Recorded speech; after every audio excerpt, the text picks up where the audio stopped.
I've been a devil hunter for 3 years. I've fought everything from the bloodthirsty crow devil to the twisted remnants of the dream devil. Contracts are part of the job. Some devils want flesh. Some want years of your life. Others take your memories, little pieces of yourself, until you barely recognize who you were before. But I'd never met a devil that wanted nothing.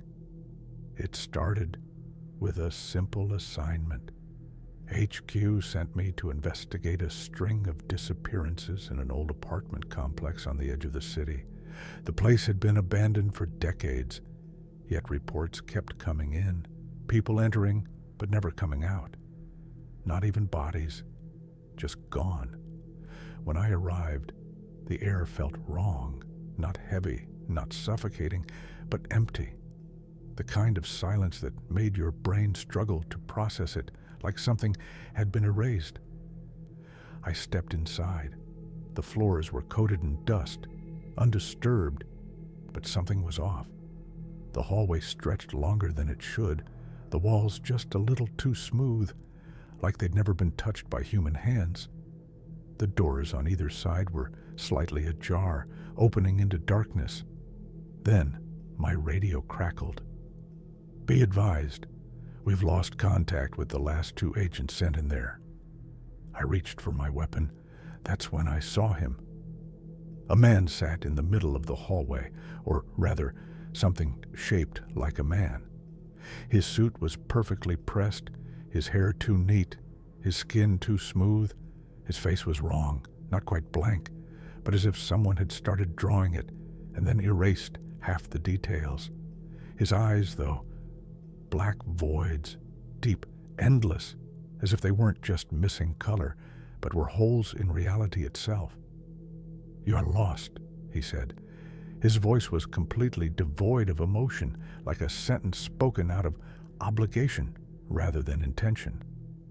I knew immediately this was a devil. I took a step back, trying to reach for my radio, but the static buzzed so loud it felt like my skull was splitting open. My instincts screamed at me to run, to attack, to do something, but I couldn't move. "Would you like a contract?" he asked. A chill ran down my spine. That was not how devils worked.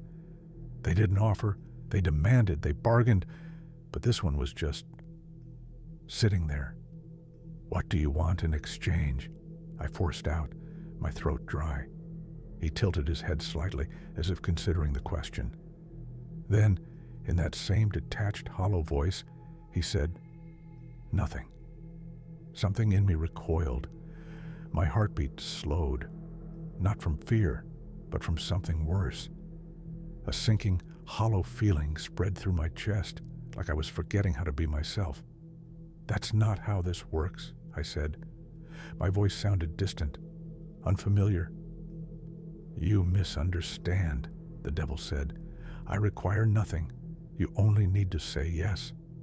My mouth went dry. I had seen devils take arms, years, organs, names, souls, everything, but never nothing. Something flickered in my vision, the doors. They were slightly open.